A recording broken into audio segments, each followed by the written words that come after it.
Okay. Yay! Alright. So, hi. We're gonna get started here. Stardew Valley 1.1. I'm personally not sure if it's out yet. But I have beta, ticked underneath my Steam account. So I'm currently, in 1.1. And there was an update this morning, very short. So I'm not sure if that went live for everyone or not. Maybe things. Anyway, so here you can see I am starting a new account because a lot of the really cool features can happen just by starting a new account. A lot of the new marriages and divorces and all that stuff, that'll happen integrated streamlessly with your previous account, which I have one that's like 7. Oh my god. I have so much time on this game. But my other account has all the time, not this one, so it's not really going to show it on here. As you can see, I've already taken the time to go through and create a character because this process just takes forever for for good reason, because it's part of the charm of it to give you a really cool, you know, personalized character. Whereas, like, if you play like Harvest Moon and stuff, yeah, you get some customization, but you have over 100 different shirts you can pick in here. You have so many hairstyles, and of course all the different kinds of accessories. I currently have selected no accessories just because I think it's really busy in the pixels. And the shirt I've picked is the one I'm using on my other account, mostly just because I like how it looks. It looks like a little poofy, semi-see-through with a tank top underneath kind of shirt. The hairstyle I picked is different. My other one has her hair up in pigtails. I wanted a little bit longer of a hairstyle this time. But most hairstyles will, if they go down, create this really big block here, which looks really funky on the shirt. So this one I felt was kind of nice. Obviously lots of green because it's my favorite color. Most of this stuff is going to look the same. Obviously there are new shirts and stuff added in, so you get a little bit more customization of your character. I did a dog on my last account, so I'm doing a cat this time. But the big change is going to be over here. You have the 5 farms. Now, if you pick the first one, the standard farm, that's the farm that we all know and love that's been out since this game was released. It's a really good farm. You have a lot of land. You have 2 small ponds. You've got a really, really dinky pond that is used as your main watering source until you get a well, or even if you don't get a well. And then you've got a larger one near the bottom of your map, but then the rest of the place is just wide open fields, and you can do basically anything you want with it. Now, you have the Riverland farm. Now, this one is like you just decided that in the middle of the river there are these tiny little islands, and that is your farm. So I would say about 75% of the map is water. Probably more closer to like 60 in reality. 60% of the map's water, 30% of the map, no, 40% of the map is your actual land masses for farming. It's definitely more intended for people who like the farming side of things, who'd rather focus on farming with just a focus on fishing, sorry, with a little bit of farming. So on and so forth. So it's easy to get fish on this map, whereas on the standard map, if you fish in either of the ponds, you're going to get trash. Flat out just trash. But if you have a Riverland farm, you can actually fish on your farm without having to worry about just getting trash. You'll actually get fish. I do not know what kind of fish you're going to get or the range and styles of fishes. It definitely looks like you're in the middle of a water bank, giant rivers and everything. So I'm not quite sure. I think they're just river fish, or I'm not sure if you're going to get some ocean fish or not. The one I have selected right now is Forest Farmer, and this one is similar to the water map in that a lot of your land is restricted, but there's more land on this map. You're more likely to see, you actually have big swaths of area that kind of are like green, like you have that green grass on the bottom, that permanent grass that you can't get rid of, where trees will just naturally grow.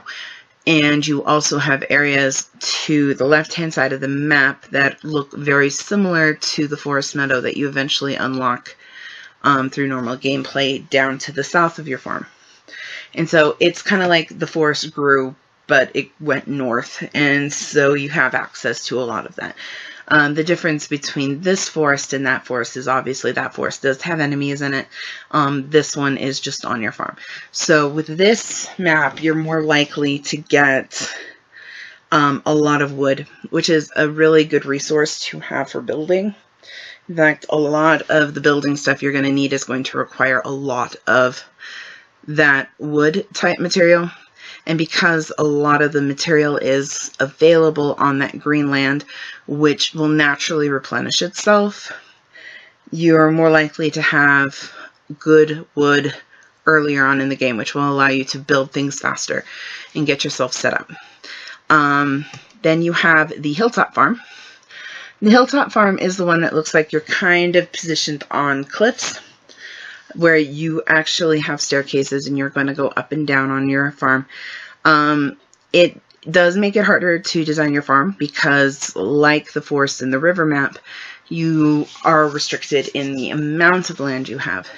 You have an entire section down to the south left of your map, the southwest side of your map, if we're going to use coordinates, that is going to be full. It's going to be basically like the rock quarry you see and you unlock just north of the, well, actually just west of the Hermit and just west of the actual mines. There is a rock quarry there, and you're going to have a rock quarry on your farm, which will give you access to minerals and gems and things, which can earn you money faster earlier on in the game. Naturally, you'll still need proper picks in order to get to them, or you're just going to sit there and constantly, you know, be hitting things. But this will allow you to upgrade your tools a little bit quicker because you will have access to copper a lot faster. You will have access to gems a lot faster, but it's not going to be that big of an advantage because it is a smaller quarry, and it will also restrict your land layout. You have small areas where you would have access to build things, and everything's far more divided. You can't just walk straight across to any place, and you can't clear any of the barricades between you and point A and point B. There's definitely more restriction here. Whereas in this one, there's not as much restriction in movement, just restriction in land use. Now, this one here, the Wilderness Farm, is very similar to your standard farm map. You do have a lot of good land. You do have that wide openness. You will have a bit more water. There is, in fact, what looks to be a giant lake that doesn't even complete itself. You only get about a quarter of the shore on your map down at the southwest side of the map. There definitely are lakes and things, so there's that. But what's tricky about the Wilderness Farm is that there are monsters.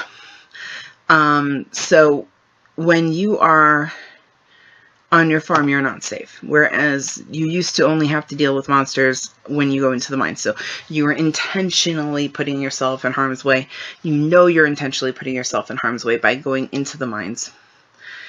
In this one, you put yourself in harm's way by being on your farm. Now, granted, most of the time, if it's dark out, you should either be in the mines running back home because it's getting pretty late, just by the cadence of the time in the map. Nighttime doesn't last very long, so it shouldn't be too big of a deterrent, and during the day you're just fine. But for the most part, if you are looking for combat levels, if you're looking for the drops that you get from monsters, which can be either very valuable or not. This is a good map to choose. Definitely a map for a challenge, because obviously you don't have ease of access to anything. If you forget to do something, you can't just easily wander out right before nighttime or right before you go to bed to fix it. Not without having to worry about potentially getting hit by monsters. Now, the good news is that it's not just going to spawn random monsters on you. Just like the mines, you get to where you get based upon what your capabilities are. Your level and the levels of your weapons. And so, if you are at a certain combat level, you will get monsters at your combat level that will spawn on your farm. So the lower you are, the easier the monsters. The higher you are, the harder the monsters. Definitely keeps you on your toes, but is not something that would make it impossible to deal with. There's been a number of other changes. As I said, most of them have been streamlined, but right now we're going to play with the forest farm. So you say, I'm playing Aurelia Forest. My character's name is Faye. My favorite thing is fall, because this really doesn't affect much of anything except for occasional dialogue. And we're going to get started.